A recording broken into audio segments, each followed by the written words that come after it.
ज्ञान प्राप्ति सदा ही समर्पण से होती है, ये हम सब जानते हैं। किंतु समर्पण का वास्तविक महत्व क्या है?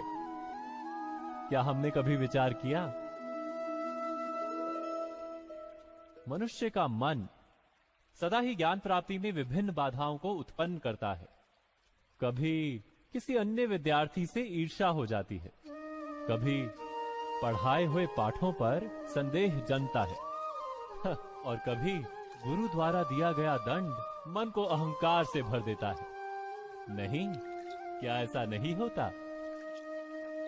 न जाने कैसे कैसे विचार मन को भटकाते हैं और मन की इसी अयोग्य स्थिति के कारण हम ज्ञान प्राप्त नहीं कर पाते। मन की योग्य स्थिति केवल समर्पण से निर्मित होती है। समर्पण मनुष्य के अहंकार का नाश करता है, ईर्ष्या, महत्वाकांक्षा आदि भावनाओं को दूर कर हृदय को शांत करता है और मन को एकाग्र करता है। वास्तव में ईश्वर की सृष्टि में ना ज्ञान की मर्यादा है, ना ज्ञानियों की। गुरु दत्तात्रेय ने तो गाय और श्वान से भी ज्ञान प्राप्त कर लिया था। अर्थात विषय ब्रह्म ज्ञान का हो या जीवन के ज्ञान का या गुरुकुल में प्राप्त होने वाले ज्ञान का, उसकी प्राप्ति के लिए गुरु से अधिक महत्व है उस गुरु के प्रति हमारा समर्पण। क्या ये सत्य नहीं? स्वयं विचार कीजिए।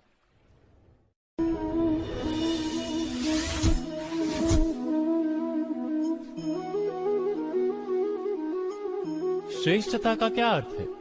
श्रेष्ठता का अर्थ है दूसरों से अधिक ज्ञान प्राप्त करना।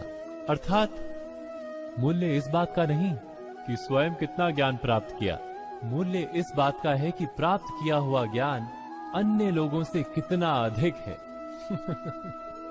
अर्थात श्रेष्ठता की इच्छा ज्ञान प्राप्ति को भी एक स्पर्धा बना देती है।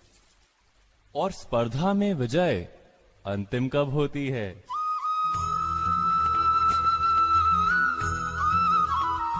कुछ समय के लिए तो श्रेष्ठ बना जा सकता है, किंतु सदा के लिए कोई श्रेष्ठ नहीं रह पाता। फिर वही असंतोष, पीड़ा और संघर्ष जन्म लेता है। किंतु श्रेष्ठ बनने के बदले यदि उत्तम बनने का प्रयत्न करें तो क्या होगा? उत्तम का अर्थ है कि जितना प्राप्त करने योग्य है वो सब प्राप्त करना, किसी से अधिक पाने की इच्छा से नहीं, मात्र आत्मा की तृप्ति हेतु कुछ प्राप्त करना। उत्तम के मार्ग पर किसी अन्य से स्पर्धा नहीं होती, स्वयं अपने आप से स्पर्धा होती है। अर्थात उत्तम बनने का प्रयत्न करने वाले को देर अबेर सारा ज्ञान प्राप्त हो जाता है, बिना प्रयत्न के ही वो श्रेष्ठ बन जाता है। किंतु जो श्रेष्ठ बनने का प्रयत्न करता है वो श्रेष्ठ बने या ना बने, उत्तम कभी नहीं बन पाता।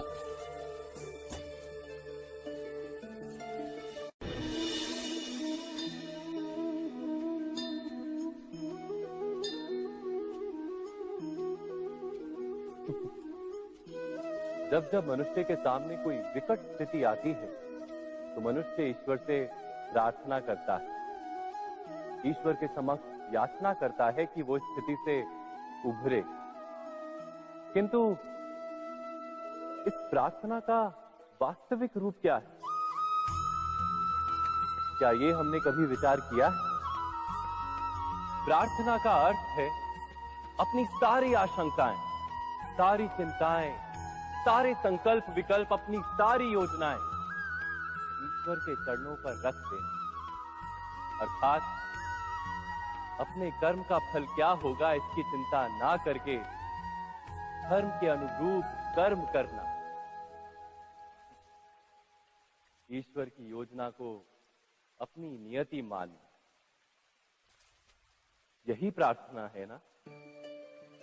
किंतु ईश्वर की योजना को समझ पाना क्या संभव है? वो योजना तो हमारे कार्यों के परिणाम के रूप में प्रकट होती है सदा ही, किंतु यदि कोई कर्मों का ही त्याग कर दे, क्या वो प्रार्थना है? वास्तव में कर्म ही जीवन और फल के प्रति मोह ना रखना ही सच्ची प्रार्थना। जो प्रार्थना कर्म में बाधा बन जाए, मनुष्य को कार्य ही ना करने दे, वो प्रार्थना है या पराजय? स्वयं विचार कीजिए।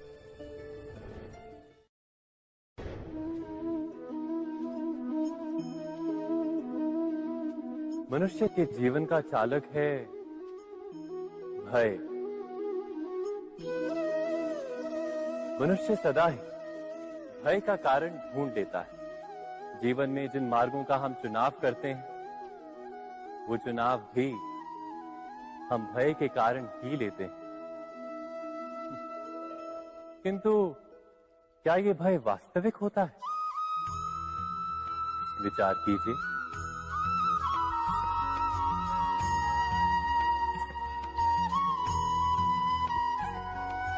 भय का अर्थ है आने वाले समय में विपत्ति की कल्पना।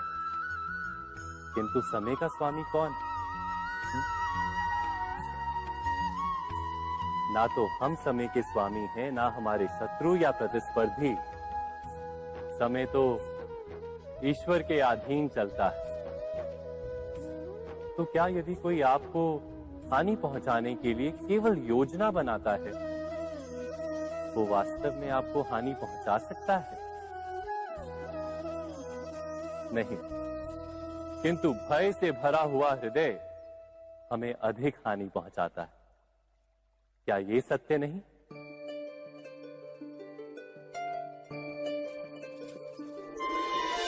विपत्ति के समय भयभीत हृदय अयोग्य निर्णय करता है और विपत्ति को अधिक पीड़ादायक बनाता है। किंतु विश्वास से भरा हृदय विपत्ति के समय को भी सरलता से पार कर जाता है।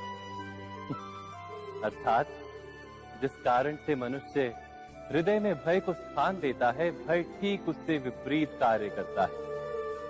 क्या ये सत्य नहीं? स्वयं विचार कीजिए।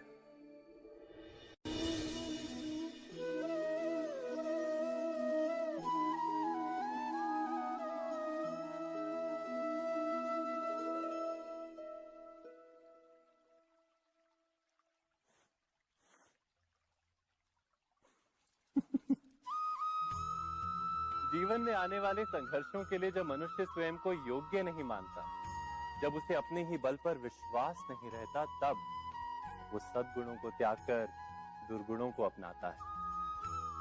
वस्तुतः मनुष्य के जीवन में दुर्जनता जन्म ही तब लेती है जब उसके अंतर में आत्मविश्वास नहीं होता।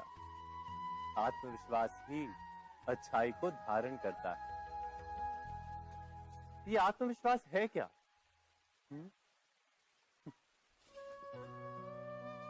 जब मनुष्य ये मानता है कि जीवन का संघर्ष उसे दुर्बल बनाता है, तो उसे अपने ऊपर विश्वास नहीं रहता। वो संघर्ष के पार जाने के बदले संघर्ष से छूटने के उपाय ढूंढने लगता है। किंतु जब वो ये समझता है कि ये संघर्ष उसे अधिक शक्तिशाली बनाते हैं, ठीक जैसे व्यायाम करने से देह की शक्ति बढ़ती, तो प्रत्येक संघर्ष के साथ उसका उत्साह बढ़ता है। अर्थात आत्मविश्वास और कुछ भी नहीं, मन की स्थिति, जीवन को देखने का दृष्टिकोण मात्र है। और जीवन का दृष्टिकोण तो मनुष्य के अपने वश में होता है। स्वयं विचार कीजिए।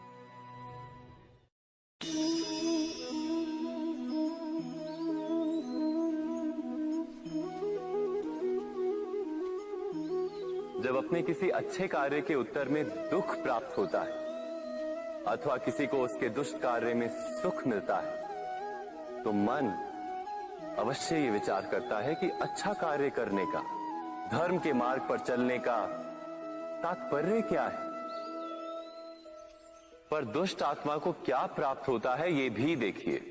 दुष्टता करने वाला हृदय सदा चंचल रहता है, अकुलाता रहता है। मन में सदा नए नए संघर्ष उत्पन्न होते हैं। अविश्वास उसे जीवन भर दौड़ाता है। क्या ये सुख? जबकि धर्म पे चलने वाला, अच्छा कार्य करने वाला, सत् चरित्र व्यक्ति का हृदय शांत रहता है, परिस्थितियां उसके जीवन के सुख में बाधा नहीं बनती। समाज में सम्मान और मन में संतोष रहता है सदा। अर्थात अच्छा बर्ताव भविष्य में किसी सुख का मार्ग नहीं, अच्छा बर्ताव स्वयं सुख, अथवा बुरा बर्ताव भविष्य में किसी दुख का मार्ग नहीं। अधर्म उसी क्षण दुख उत्पन्न करता है। धर्म से सुख नहीं, धर्म स्वयं सुख।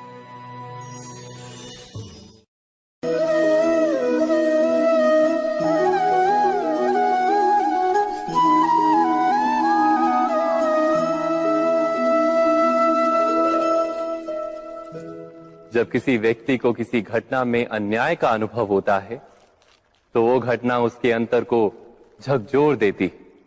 समस्त जगत उसे अपना शत्रु प्रतीत होता है। अन्याय लगने वाली घटना जितनी बड़ी होती है, मनुष्य का हृदय भी उतना ही अधिक विरोध करता है। उस घटना के उत्तर में वो न्याय मांगता है, और ये योग्य भी है। वास्तव में समाज में किसी भी प्रकार का अन्याय व्यक्ति की आस्था और विश्वास का नाश है। किंतु ये न्याय क्या है? न्याय का अर्थ क्या है?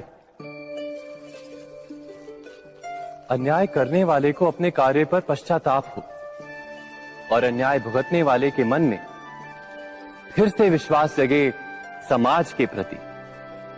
इतना ही अर्थ है ना न्याय का। किंतु जिसके हृदय में धर्म नहीं होता, वो न्याय को छोड़कर बैर और प्रतिशोध को अपनाता है। हिंसा के बदले प्रतिहिंसा की भावना लेकर चलता है। स्वयं भोगी हुई पीड़ा से कहीं अधिक पीड़ा देने का प्रयत्न करता है, और इस मार्ग पर चलते अन्याय को भुगतने वाला स्वयं अन्याय करने लगता है। शीघ्र ही वो अपराधी बन जाता है। अर्थात न्याय और प्रतिशोध के बीच बहुत कम अंतर होता है, और इसी अंतर का नाम है धर्म। क्या ये सत्य नहीं? स्वयं विचार कीजिए। व्यक्ति को जब उसके अपराध का दंड मिलता है, तब कभी कभी उस न्याय को देखकर मन कचोटता है। प्रश्न उठता है हृदय में कि जब वो अपराध हुआ था तब व्यक्ति भिन्न था। उसके पश्चात उसने इतने पश्चाताप किए, स्वयं में इतना परिवर्तन किया, फिर उसे दंड क्यों मिले? पर जहां आघात होता है वहां प्रत्याघात भी होता है। जैसा कर्म वैसा फल। यदि किसी को प्रेम दोगे तो सुख प्राप्त होगा, यदि किसी की हत्या करोगे तो मृत्यु दंड मिलेगा। जैसा कार्य वैसा ही न्याय। तो फिर प्रायश्चित और पश्चाताप का कोई मूल्य नहीं है? अवश्य है मूल्य। प्रायश्चित और पश्चाताप मनुष्य की आत्मा को बलवान करता है। आने वाले दंड को स्वीकार करने के लिए मनुष्य को तैयार करता है। अर्थात बिना प्रायश्चित के दंड स्वीकार करने का कोई मूल्य है? स्वयं विचार कीजिए। मनुष्य के हृदय में भय का साम्राज्य रहता है सदा। कभी संपत्ति के नाश का भय, कभी अपमान का भय, कभी अपनों से छूट जाने का भय। इसीलिए भय का होना सबको स्वाभाविक ही लगता है। क्या कभी विचार किया है, जो स्थिति अथवा वस्तु भय को जन्म देती है, क्या वहीं से वास्तव में दुख आता है? नहीं, ऐसा तो कोई नियम नहीं। और सबका अनुभव तो ये बताता है कि भय धारण करने से भविष्य के दुख का निवारण नहीं होता। भय केवल आने वाले दुख की कल्पना मात्र ही है। वास्तविकता से इसका कोई संबंध नहीं है। तो क्या ये जानते हुए भी कि भय कुछ और नहीं केवल कल्पना मात्र ही है, इससे मुक्त होकर निर्भय बन पाना क्या बहुत कठिन है? अवश्य विचार कीजिएगा।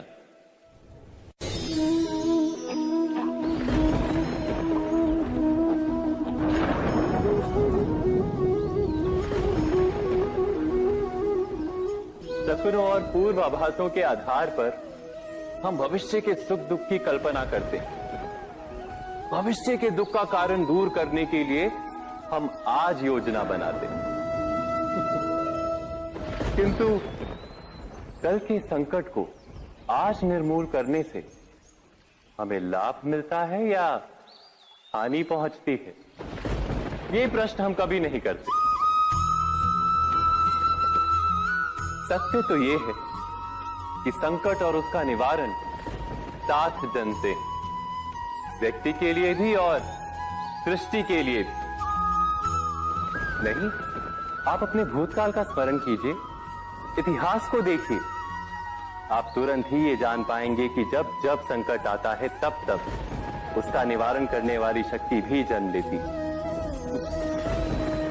यही तो जगत का चलन है। वस्तुतः संकट ही शक्ति के जन्म का कारण है। प्रत्येक व्यक्ति जब संकट से निकलता है तो एक पद आगे बढ़ा होता है, अधिक चमकता है, आत्मविश्वास से अधिक भरा होता है, न केवल अपने लिए अपितु विश्व के लिए भी। क्या ये सत्य नहीं? वास्तव में संकट का जन्म है एक अवसर का जन्म, अपने आप को बदलने का, अपने विचारों को ऊंचाई पर करने का अवसर, अपनी आत्मा को बलवान और ज्ञान मंडित बनाने का अवसर। जो ये कर पाता है उसे कोई संकट नहीं होता, किंतु जो ये नहीं कर पाता वो तो स्वयं एक संकट है विश्व के लिए। विचार कीजिए।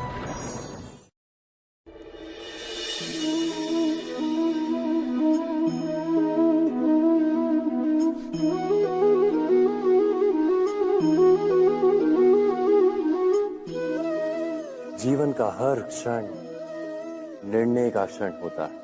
प्रत्येक पद पर दूसरे पद के विषय में कोई निर्णय करना ही पड़ता है, और निर्णय अपना प्रभाव छोड़ जाता है।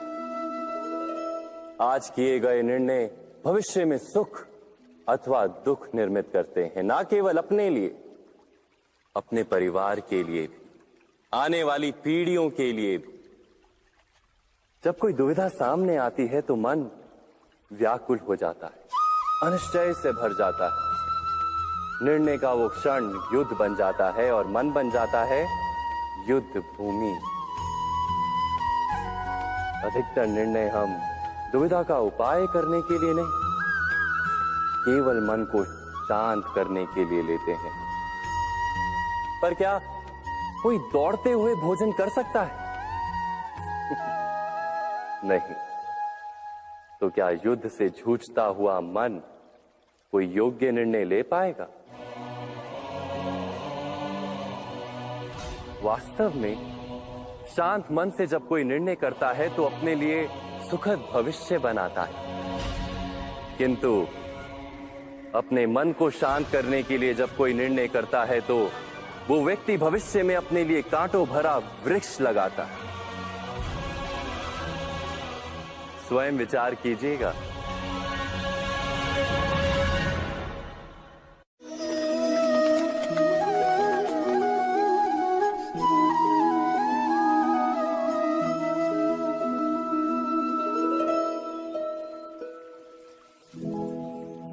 निर्णय के क्षण में हम सदा किसी अन्य के सुझाव, सूचना, मंत्रणा या परामर्श को आधार बनाते हैं, और हमारे भविष्य का आधार हमारे आज लिए गए निर्णय के ऊपर होता है। तो क्या हमारा भविष्य किसी अन्य के परामर्श, किसी अन्य के सुझाव का फल है? क्या हमारा संपूर्ण जीवन किसी अन्य की बुद्धि का परिणाम? क्या हमने कभी विचार किया है? सबका अनुभव है कि भिन्न भिन्न लोग एक ही स्थिति में भिन्न भिन्न परामर्श देते हैं। मंदिर में खड़ा भक्त कहता है कि दान करना चाहिए, और चोर कहता है यदि अवसर मिले तो इस मूर्ति के श्रृंगार चुरा दो। धर्म से भरा हृदय धर्ममय सुझाव देता है, और अधर्म से भरा हृदय अधर्म का परामर्श देता है। धर्ममय सुझाव का स्वीकार ही मनुष्य को सुख की ओर ले जाता है, किंतु ऐसे परामर्श का स्वीकार करना तभी संभव होता है जब हृदय में धर्म हो। अर्थात किसी का सुझाव अथवा परामर्श स्वीकार करने से पूर्व स्वयं अपने हृदय में धर्म को स्थापित करना क्या आवश्यक नहीं? स्वयं विचार कीजिए।